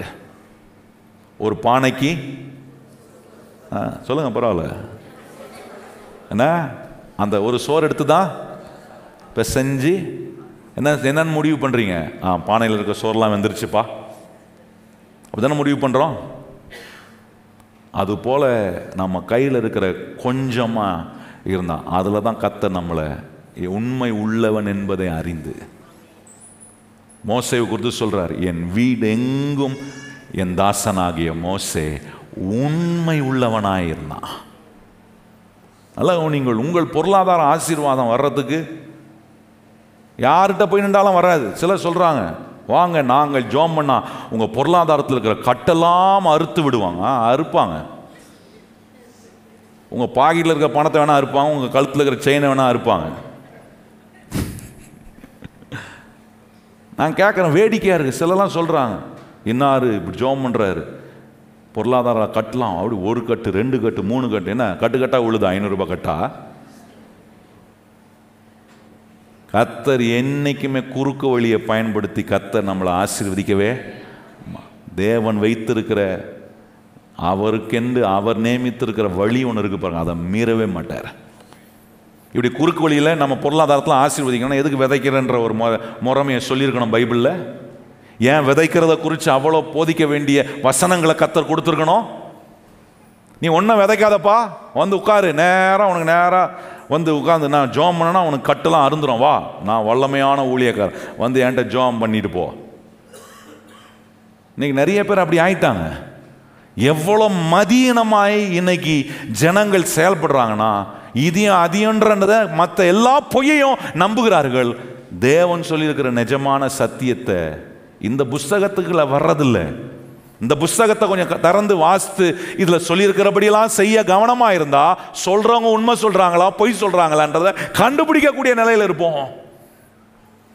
இப்படி தான் கர்த்தர் ஆசீர்வதிப்பார். நம்ம கையில் இருக்கிற கொஞ்சத்தில், நம்ம கையில் வருகிற வருமானத்தில் ஆண்டவர் நம்மளை சாப்பிட்டு வாழ்வதுக்கு எதுவாக செயல்படுறனா, சாப்பிட்டு சாகிற நிலையிலேயே ஒவ்வொரு முறையும் வச்சிருக்கிறேனா, அதை ஆண்டவர் சொல்ல நீ தீர்மானிக்கணும். ஆனால் இந்த 7 விதவை அவள் போய் எலியா சொன்ன வார்த்தையின்படியே செய்தாள். எத்தனை பேர் கை உயர்த்தி சொல்ல விரும்புறீங்க, ஆண்டவரே ஒவ்வொரு நாளும் சொல்லுங்க, ஒவ்வொரு நாளும் நீர் சொல்லுகிற உம்முடைய வார்த்தையின்படியே நான் செய்வேன். எத்தனை பேர் கரம் உயர்த்தி சொல்றீங்க, நீர் சொல்லுகிற உம்முடைய வார்த்தையின்படியே நான் செய்வேன். அப்படி செய்யும் போதுதான் உங்க பொருளாதார நிலைகள் மாறும். 4வது ரொம்ப முக்கியம் பாருங்க, ஆண்டவர் ஜனங்க மாறுவாங்கன்றாரு. நீங்க மாறுவீங்க, ஜனங்க மாறுவாங்க, சூழ்நிலைகள் மாறும், பொருளாதாரம் மாறும். 4வது சொல்றாரு, உங்களுடைய சரீர நிலைகளையும் கர்த்தர் மாற்றுகிறார். இந்த சரீரத்தில் என்ன பலவீனம், இந்த சரீரத்தில் என்ன போராட்டம் இருக்கோ, இந்த சரீரத்தில் ஏற்படுகிற போராட்டத்தையும் மாற்றுகிற தேவன் அவர்தான். இந்த புஸ்தகத்தில் நீங்க கவனிச்சீங்கன்னா இயேசுநாதர் செய்த அற்புதங்களை பார்க்கிறோம். அந்த அற்புதங்கள்ல ஒண்ணு கவனிக்கிறோம். எங்க கவனிக்கிறோம்னா, இயேசுநாதர் சரீரத்தில் எப்படி அற்புதம் செய்யறாரு, ஒவ்வொரு மனுஷனுடைய சரீரத்தில் ஆண்டவர் எப்படி அற்புதம் செய்யறாரு. சில நேரம் நம்முடைய சரீரத்தில் இருக்கிற பலவீனங்கள்ல நம்ம நிறைய நேரம் இதை என்ன பண்றது, இது நம்ம வாழ்க்கை இப்படிதான், நம்ம விதி, இந்த பலவீனத்தை நம்ம வாழ்க்கையில என்ன பண்றோம்னா அதை ஏற்றுக்கொண்டே வாழ்றோம். கர்த்தர் சொல்றார், இல்ல இல்ல அதை நிராகரி. உன்னை பலப்படுத்துகிற ஒரு கர்த்தர் இருக்கிறார், உன்னை சுகமாக்க ஒரு கர்த்தர் இருக்கும்போது அந்த பலவீனம், இது வியாதி, என்ன பண்ண, இந்த வியாதியோட போனோம், கிடையாது. அதுக்கு எதிர்த்து நிற்கணும். நல்லா கவனிங்க கர்த்தருடைய பிள்ளைகளே. பிறவியிலிருந்து சப்பானியா இருந்தவனை பேதுரு யோவான் சந்திக்கிறார்கள். அப்போஸ்தலர் 3ஆம் அதிகாரத்தில் பார்க்குறோம். அங்கே சந்திக்கிறாங்க. சந்தித்த போது அவங்கள பார்த்து அவன் சொல்கிறான், எங்களிடத்தில் வெள்ளியும் பொண்ணும் இல்லை, ஆனால் உனக்கு வேண்டியது எங்ககிட்ட இருக்குன்றான். என்ன அவனுக்கு வேண்டியது? சுகம் அவனுக்கு வேண்டியது. அவன் என்ன நிலையில் இருக்கிறான்? சுகம் வேணாம், பிச்சை போடு, பிச்சை கிடைச்சா போதும். நிறைய நேரம் நம்முடைய சரீரத்தில் இருக்கிற பலவீனங்களை கத்த நீக்குவதற்கு உண்டான கவனத்தை விட்டுட்டு அதிலே இருப்போம், இதிலே பழகிடுவோம், இதிலே டிஃபால்ட்டாக செட் ஆகிடுவோம். ஆனால் கத்த சொல்ல, இல்லை இல்லை, நசரனாகிய இயேசு கிறிஸ்துவின் நாமத்தில் எழுந்து நட என்று அவன் கையை பிடிச்சி தூக்கி விட்டான் பாருங்க. தூக்கின உடனே இதுவரைக்கும் கால் ஊண்டி நிற்காதவன் கால் ஊண்டி நின்று துள்ளி குதித்து அவர்களோடு தேவனுடைய ஆலயத்துக்குள்ள போய் கர்த்தரை அவன் தொழுது கொண்டான். சரீரத்தில் ஒரு மாற்றம். இந்த புஸ்தகத்தை வாசித்தீங்கன்னா நான் சொல்றேன், உங்க சரீரத்தில் மாற்றம் நடந்துகிட்டே இருக்கும். உங்க சரீரத்தில் ஆரோக்கியம் வரும். அற்புதமான மாற்றம். என்ன பலவீனங்கள், என்ன விதமான நோயோ வியாதியோ இருந்தாலும் நான் சொல்றேன், இந்த புஸ்தகத்தில் சொல்லியிருக்கிற தேவனுடைய வார்த்தை என்னை எல்லா நோய் வியாதியிலிருந்து சுகமாக்க அவர் வல்லவராய் இருக்கிறார் என்பது எனக்கு தெரியும். 12 வருஷம் என்ன ரத்த போக்குனால வேதனைப்பட்ட ஒரு சகோதரி. யோசித்து பாருங்க, தன் கையில் இருந்த எல்லாவற்றையும் செலவு செய்து சுகம் கிடைக்கல. இன்னைக்கு நிறைய பேர் சுகத்துக்காக பலதை செலவு பண்றான். எத்தனை லட்சம் செலவு பண்ணாலும் சுகம் வரல. இவன் முடிவு பண்றா, இல்ல சுகத்தை கொடுக்கிற ஒருத்தர் இருக்கிறாரு, அதனால என்ன நடந்தாலும் என்ன தடை வந்தாலும் நான் போய் எப்படியாவது அவருடைய வஸ்திரத்தின் ஓரத்தையாவது நான் தொடுவேன். விசுவாசித்தா பாருங்க. அவர் விசுவாசித்தபடியே போய் தொடுறா. தொட்ட மாத்திரத்தில் அவருடைய சரீரத்திலிருந்து வல்லமை புறப்பட்டு போய் அந்த இரத்த போக்குள்ள சகோதரியுடைய 12 வருஷம் அவ பட்ட பாடிலிருந்து ஒரு நொடி பொழுதுல கர்த்தர் சுகத்தை கொடுக்கிறார். நான் சொல்றேன், அதே ஆண்டவர் இன்றைக்கும் இந்த இடத்துல உங்களோட பேசி கொண்டிருக்கிறார். எங்கே உங்க சரீரத்தில் சுகம் வரணுமோ, இப்போ நான் பிரசங்கித்து கொண்டிருக்கிற இந்த நேரத்தில் கர்த்தர் உங்க சரீரத்துக்குள்ள சுகத்தையும் விடுதலையும் ஆரோக்கியத்தையும் கர்த்தர் கட்டளையிடுகிறார். உங்க சரீர நிலை மாறுமா? என் பலவீனங்கள் மாறுமா? நான் சொல்றேன், கர்த்தருடைய வார்த்தை உங்க பலவீனத்தெல்லாம் மாற்றி உங்களை ஆரோக்கியம் அடைய வைக்கிற கர்த்தருடைய வார்த்தை உங்க சரீர நிலைகளை மாற்றும். ஆபிரகாம் சொல்றான், இந்த சரீரம் செத்து போயிருச்சு, சாராளுடைய கற்பமும் செத்து போயிருக்கிறது, ஆனா இல்லாதவைகளை இருக்கிறது போல அழைக்கிற ஒரு கர்த்தர் உயிரோடு இருக்கிறார் என்பதை மட்டும் சொல்றான்.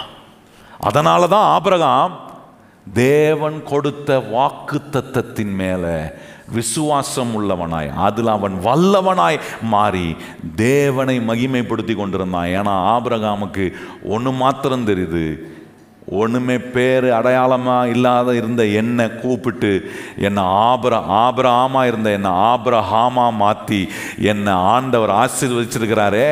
ஒன்றும் இல்லாமல் இருந்த என்னை கர்த்தர் இவ்வளோ பெரிய சீமானாய் மாற்றிருக்கிறாரே. எங்கேயோ இருந்த என்னை எனக்கு ஒரு பேரை கொடுத்து எனக்கு ஒரு குடும்பத்தை கொடுத்து என் மூலமாக பல காரியங்களை கர்த்தர் செய்திருக்கிறாரே. இவ்வளோ அற்புதம் செய்திருக்கிறவர் இல்லாதவைகளை இருக்கிறது போல அழைத்திருக்கிற ஒரு தேவன் இருக்கிறாரே என்பதை அவன் விசுவாசித்தது. அவனுக்கு தெரியுது, இந்த சரீரம் செத்து போனாலும் சாராளுடைய கற்பம் செத்து போனாலும் செத்து போனதிலிருந்து மறுபடியும் உயிர் உள்ள ஒரு நிலையை உண்டாக்கக்கூடிய ஒரு கர்த்தர் இருக்கிறார் என்பதை அவன் விசுவாசித்ததுனால 100 வயதுல ஆபிரகாமுக்கு ஒரு ஈசாக்க கர்த்தர் கொடுத்தார். சாத்தியமே ஆகாத ஒரு ஆண்டுல ஒரு காலகட்டத்தில் கர்த்தர் காட்டுறார், உன் சரீரம் செத்து போயிருந்தாலும் சாராளுடைய கற்பம் செத்து போயிருந்தாலும் பிறப்பிக்கிறவர் பிரசவிக்கிறவர் கர்த்தர், அவர் இன்னும் வல்லமை உள்ளவராய் இருக்கிறார் என்பதை நிரூபித்தார். பாருங்க, நான் சொல்றேன், அதே கர்த்தர் இந்த காலையில் நம்மோட பேசி கொண்டிருக்கிறார். இந்த புஸ்தகத்தை கவனிக்கிறீங்களா? கொஞ்சம் பார்க்குறீங்களா? இதை தியானிக்கிறீங்களா? இதில் சொல்லியிருக்கிறபடியெல்லாம் செய்கிறீங்களா? ஐந்தாவது, அங்கே சொல்லியிருக்கிற ஐந்தாவது காரியம், இந்த புஸ்தகத்தை பார்க்கும்போது பரிசுத்த ஆவியானவர் இடைப்படும் போது இந்த மாதிரிலாம் காட்டுறாரு, இந்த மாற்றம்லாம் உண்டாகும்னு காட்டுறாரு. அதுக்கு தான் உங்களுக்கு எடுத்து காட்டுறேன். இப்படிப்பட்ட மாற்றம்லாம் இருக்கா அப்படின்ற ஒரு தூண்டுதலை ஆவியானவர் உண்டாக்கும் போது போய் உங்க பைபிளை திறந்து நீங்க வாசிக்க ஆரம்பிக்க முடியும். உங்களுக்கும் இப்படிப்பட்ட மாற்றங்களை கர்த்தர் உங்களுடைய வாழ்க்கைக்குள்ள கர்த்தர் செய்ய அவர் இன்னும் உயிர் உள்ளவராக தான் இருக்கிறார். ஐந்தாவது சொல்றாரு, வாழ்க்கை மாறும். பக்கத்தில் சொல்லுங்க, என்ன மாறும்? நம்ம வாழ்ற வாழ்க்கையை கர்த்தர் ஒவ்வொரு நாளும் மாற்றுவார். இப்படியே தான் இருக்குமா? கிடையாது. கர்த்தர் சகலத்தையும் புதிதாக்குகிறவர். இதோ நான் சகலத்தையும் புதிதாக்குகிறேன். புதிய ஏற்பாட்டில் வரும்போது சொல்றார், பழையவைகள் எல்லாம் ஒளிந்து போயின, எல்லாம் நல்ல கவனிங்க துறை பிள்ளைகளே. ஆண்டவர் செய்கிற கிரியைகள் நம்முடைய வாழ்க்கையில் உண்மையான மாற்றத்தை கொண்டு வரும். ஆண்டவரால் நம்முடைய வாழ்க்கையில் உண்மையான மாற்றத்தை நமக்குள்ள அவர் கொண்டு வரக்கூடிய தேவனாக இருக்கிறார். ஆறாவது ரொம்ப முக்கியமானது, 5 வாழ்க்கை மாறும். ஆறாவது கர்த்தர் சொல்ற, பாவ நிலையிலிருந்து நம்மளை மாத்துறார். பாவ ஸ்பாபத்திலிருந்து நம்மளை மாத்துறார். இது ரொம்ப முக்கியம். பாருங்க எப்படி மாத்துறாரு. ஒவ்வொரு முறை இந்த புஸ்தகத்தில் உள்ள தேவனுடைய வசனத்தை நான் வாசிக்கும் போது மனம் புதிதாகிறதினாலே ஏற்படுகிற ஒரு மறுரூபம் எனக்கு ஒன்று இப்ப தெரியுது. நான் பாவத்தன்மை உள்ளவனா இருக்கக்கூடாது, இந்த பாவ நிலையில் நான் இருக்கக்கூடாது. என்னை கர்த்தர் புதுசா மாத்துறார், புதிய மனுஷனா கர்த்தர் மாத்துறாரு. இதெல்லாம் பாருங்க, நம்முடைய பாவத்தை ஜெயிக்க முடியுமா? கண்டிப்பா ஜெயிக்க முடியும். பாவத்தை ஜெயிக்கணும்னா இந்த வசனத்தை அதிகமாக நீங்கள் தியானிக்கணும். எப்படி ஒரு மனுஷன் பாவத்தை ஜெயிக்க முடியும்? 119ஆம் சங்கீதத்தில் சொல்லியிருக்கு பாருங்க, பாவத்தை ஜெயிப்பதுக்கு இந்த வசனத்தை நீங்கள் அதிகமாக கவனிக்கணும். இந்த வசனத்தின் மேலே உங்களுக்கு ஆர்வமோ, இந்த வசனத்தை அதிகமாக நீங்கள் வாசிக்க வாசிக்க பாவத்திலிருந்து நாம் விடுவிக்கப்படுவோம். 7வது நேரம் நான் குறிப்பு சொல்லிட்டு போகிறேன். 7வது, பரிசுத்த ஆவியானவர் அந்த புஸ்தகத்தோடு நீங்கள் தொடர்புள்ளவர்களாக இருக்கும்போது என்ன மாற்றத்தை கொண்டு வர்றாருன்னா, உங்கள் வேலையில் ஒரு மாற்றம் உண்டாகும்ன்றாரு. உங்கள் ஒர்க்கில் ஒரு பெரிய மாற்றத்தை நீங்கள் அனுபவிக்க முடியும். இன்னைக்கு பாருங்கள், நிறைய பேர் வேலையில் என்னத்தை பெருசாக மாற்றம் வந்துட போகுது அப்படின்னு நம்ம நினைக்கிறோம். கிடையாது. ஆண்டவர் ஆதாமை உண்டாக்கி கொண்டு வந்து அவனை ஆண்டவர் ஏதேன் தோட்டத்தில் விட்ட போது அவனுக்கு முதல்ல கொடுத்தது என்னன்னா, வேலையை கொடுக்கிறாரு. ஆதியாம் 2ஆம் அதிகாரம் 15ஆம் வசனத்தில் நீங்க கவனிச்சீங்கன்னா, ஆண்டவர் கொண்டு வந்து ஆதாமை விட்டு அவனை பண்படுத்தவும் பராமரிக்கக்கூடிய ஒரு வேலையை கர்த்தர் கொடுக்கிறார். எல்லா நிறைவையும் ஆண்டவர் உண்டாக்கி வேலையை அவனுக்கு எதுக்காக கொடுத்தாருன்னா, அந்த வேலையை செய்யும் போது அவனுக்குள்ள ஒரு நிறைவையும் ஒரு மகிழ்ச்சியும் ஒரு திருப்தியையும், அவனுக்கு ஒரு வேலையை கொடுத்து ஒரு அடையாளத்தை காட்டுறாரு. அவனை உழைக்கும்படி உண்டாக்கி இருக்கிறேன் என்கிற ஒரு அடையாளத்தை கர்த்தர் காட்டுறாரு. அதனால நான் சொல்றேன், கர்த்தருடைய பிள்ளைகளே, இந்த புஸ்தகத்தை நீங்க தியானிக்கும் போது ஒவ்வொரு முறையும் நீங்க வேலைக்கு போகும்போது உங்க பாஸ் எப்படிப்பட்டவராக இருந்தாலும் சரி, உங்க கம்பெனி எப்படிப்பட்டதா இருந்தாலும் சரி, உங்களோட வேலை செய்யறவங்க எப்படிப்பட்டவனா இருந்தாலும் சரி, அதை குறை சொல்றவனா இருக்க மாட்டேன். மாறாக ஒவ்வொரு நாளும் கர்த்தர் எனக்கு கொடுத்திருக்கிற வேலையில திருப்தியை காண்கிற நிலைக்கு நேராக என்னுடைய உழைப்பை கொடுக்கிறவனா இருப்பேன். உங்களுக்கு இந்த ஜாப் சாட்டிஸ்ஃபேக்ஷன்றாங்க பாருங்க, வேலையில் உண்டாக வேண்டிய திருப்தி அப்படின்னு சொல்லி பாருங்க, அது எப்போ வரும்னா, ஒரு மனுஷன் இந்த தேவனுடைய வார்த்தையை கவனிச்சு கர்த்தர் என்னை வேலை செய்யும்படி உண்டாக்கி இருக்கிறார். ஏதோ என்னை போய் வேர்வை சிந்தி மாடு மாதிரி உழைச்சி ஓடா தேஞ்சு போகிறதுக்காக வேலையை கொடுக்கிறார் கிடையாது. அந்த வேலையில் எனக்கு ஒரு அடையாளத்தையும், அந்த வேலையின் மூலமாக எனக்கு ஒரு நிறைவையும் ஒரு இன்பத்தையும் நான் அடைவதற்காக எனக்கு ஒரு வேலையை, ஒரு பொறுப்பை கர்த்தர் என் கையில் கொடுத்திருக்கிறார். ஒரு பொறுப்பை நான் நிறைவேற்றும் போது, ஒரு வேலையை செய்யும் போது அதை சந்தோஷத்தோட செய்கிறேன், வேண்டா வெறுப்பா செய்யலை. சில என்கிட்ட வந்து கேட்பாங்க பாருங்க, நீங்க என்ன வேலை செய்கிறீங்கன்னு கேட்பாங்க. நான் சொல்லுவேன், நான் ஒரு பிரசங்கியாருங்க அப்படின்னு. அதுக்கப்புறம் கேட்பாங்க, வேற என்ன பண்ணுறீங்கன்னு வாங்க. நான் சொல்ல, முழு நேரம் பிரசங்கியார், கர்த்தருடைய வார்த்தையை எடுத்து பிரசங்கிக்கிற பிரசங்கியார். இந்த வார்த்தையை பிரசங்கிக்கிறதுல எனக்கு அவ்வளோ திருப்தி, அவ்வளோ மகிழ்ச்சி. தேவனுடைய வார்த்தை எடுத்து ஜனங்களுக்கு போதித்து அவர்களுடைய வாழ்க்கையை கர்த்தர் வெற்றியான விதத்தில் மாற்றுவதற்கான வழிகளை போதிக்கக்கூடிய ஒரு போதகனாக வச்சிருக்கிறான். இந்த வேலையை செய்கிறதுல எனக்கு அவ்வளோ மன நிறைவோடு, ஒரு பிரசங்கம் பண்ணணுமே இல்லை, ஒவ்வொரு முறையும் ஆண்டவருடைய வார்த்தையை விருப்பத்தோடு ஆசையோடு கர்த்தர் எனக்கு கொடுத்திருக்கிற வேலையை நான் உத்தரவாதத்தோடு அதுக்குண்டான ஆயத்தத்தோடு வந்து அதை சந்தோஷத்தோடு செய்யும் போது அந்த வேலையில் மிகுதியான பலனை கர்த்தர் கட்டளையிடுறார். நான் சொல்கிறேன், கர்த்தருடைய பிள்ளை, ஒவ்வொரு நாளும் வேலைக்கு போகும்போது கர்த்தர் உங்களை வேலை செய்யும்படி வச்சிருக்கிறார். அந்த வேலையில் இருக்கிற இன்பத்தையும் திருப்தியையும் அடையாளத்தையும் நீங்கள் உங்கள் வாழ்க்கையில் காண்பிப்பதற்காக கர்த்தர் உங்கள் கையில் வேலையை கொடுத்துருக்காருன்னு தெரிலனா, ஒரு நாளும் உங்களுடைய வேலை உங்களுக்கு சந்தோஷத்தை கொண்டு வரவே. எப்போவுமே குறை சொல்கிறோம், அவங்க குறை, இவங்க குறை, அவரு சரியில்லை, இவரு சரியில்லை, எல்லாரும் சரியில்லை, இவங்க மட்டும் சரி. நல்லா கவனிங்க, இன்னைக்கு நமக்கு கர்த்தர் கையில் கொடுத்துருக்கிற வேலையை இந்த புஸ்தகத்தோட, இந்த புஸ்தகம் சொல்லியிருக்கிற வார்த்தையோட பார்த்தீங்கன்னா, வீட்டில் செய்கிற வேலை, சமுதாயத்தில் நீங்கள் செய்கிற வேலை, உங்கள் கம்பெனியில் நீங்கள் செய்கிற வேலை, ஊழியத்தில் நீங்கள் செய்கிற வேலை, சபையில் நீங்கள் செய்கிற ஊழியங்கள், பொறுப்புகள், இது எல்லாமே எப்படி இருக்கும்னா ரொம்ப மகிழ்ச்சிகரமாய், திருப்திகரமாய், அதன் மூலமாய் நல் விளைவுகளையும் பலன்களையும் கர்த்தர் நமக்கு நிறைவாய் கொடுத்து நம்மளை ஆசீர்வதிக்கிற ஒன்றாக இருக்க கர்த்தர் கிருபை செய்வார். 7 காரியங்களை உங்களுக்கு காண்பித்திருக்கிறேன். இந்த புஸ்தகத்தை நீங்கள் வாசிக்கும் போது, தியானிக்கும் போது, பரிசுத்தாவியானவர் எப்படி இந்த புஸ்தகத்தை உபயோகப்படுத்தி உங்களுக்குள்ள மாற்றத்தை கொண்டு வர்றாரு, அதான் இன்னைக்கு காண்பித்தேன். ஜனங்கள் மூலமாக ஜனங்கள் மாறுகிறார்கள், நாம் மாறுறேன், சூழ்நிலைகள் மாறுது, பொருளாதாரம் மாறுது, என் சரீர நிலைகள் மாறுகிறது, என நம்முடைய வாழ்க்கை மாறுகிறது, பாவத்தன்மை மாறுகிறது, வேலையில் ஒரு திருப்தி, வேலையில் கூட ஒரு நல்ல மாற்றத்தை, முற்போக்கான மாற்றத்தை கர்த்தர் உண்டாக்குறாரு. இப்படிப்பட்ட விதங்களில் இந்த புஸ்தகம் உங்களுக்கு வெற்றியெல்லாம் கொடுக்கும், உங்களுக்குள்ள மாற்றங்கள்லாம் கொடுக்கும் என்று ஆண்டவர் இன்னைக்கு எடுத்து காட்டியிருக்கிறார். இந்த மாற்றத்தை உங்கள் வாழ்க்கைக்குள்ளே கொண்டு வருவதற்கு நீங்கள் மறுபடியும் தியானிக்க வேண்டிய இடம் எதுனா கர்த்தருடைய வார்த்தை. இந்த வார்த்தையை கொஞ்சம் அதிகமாக தியானிங்க. இந்த பைபிளை கொஞ்சம் திறந்து வாசிங்க. இதில் சொல்லியிருக்கிறபடியெல்லாம் செய்ய ஒரு முயற்சி எடுங்க. அப்போ கர்த்தர் சொல்கிறார், நீ உன் வழியை வாய்க்க பண்ணுவாய், நீ புத்திமானாய் நடந்து கொள்ளும், எல்லாம் உனக்கு வெற்றிகரமாய் கர்த்தர் நிறைவேற்றி கொடுக்க அவர் வல்லவராயிரு. எத்தனை பேர் சொல்கிறீங்க, ஆண்டவரே நீர் வைத்திருக்கிற இப்படிப்பட்ட நல்ல வெற்றிகளை என்னுடைய வாழ்க்கையில் அடைய விரும்புகிறேன் அப்படின்றவங்க நம்முடைய இடத்துல எழுந்து நின்று நாம் கர்த்தரை மகிமைப்படுத்தலாம். எங்கள் நல்ல ஆண்டவரே, இந்த அருமையான காலை நேரத்தில் உம்முடைய வசனம் எங்களுக்கு எவ்வளோ முக்கியம். நீர் எங்கள் கையில் கொடுத்துருக்கிற இந்த வேத புஸ்தகம் எங்களுடைய வாழ்க்கையில் ஆண்டவர் எங்களுக்கு எவ்வளோ அவசியமான ஒன்று.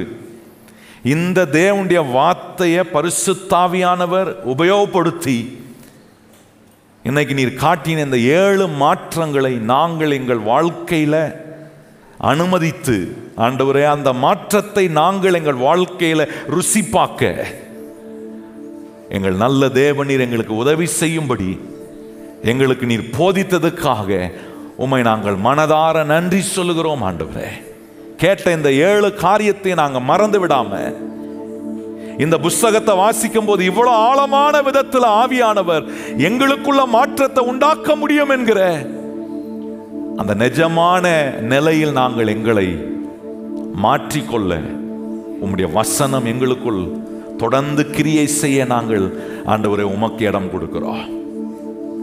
நல் வார்த்தைகள், நல் விளைவுகளை, நல்ல முன்னேற்றத்தையும் நல்ல ஆரோக்கியத்தையும் எங்கள் எல்லாருக்குள்ளேயும் நீர் கட்டளையிடும்படி நீர் உதவி செய்யும்.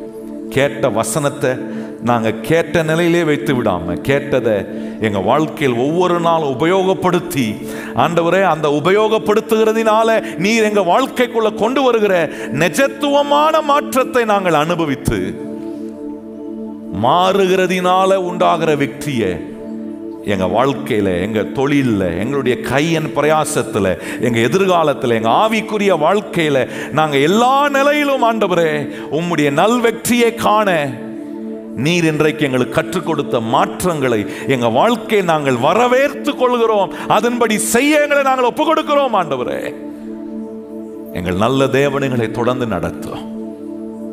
உம்முடைய அற்புதமான கரத்தில் எங்களை ஒப்புக் கொடுக்கிறோம். உம்முடைய பிள்ளைகள் ஒவ்வொருவரையும் நீர் பாதுகாத்து நீர் வழி நடத்தும். போகிற எல்லா இடங்களிலும் இந்த ஞாபகத்தோடு உம்முடைய பிள்ளைகள் செயல்படட்டும்.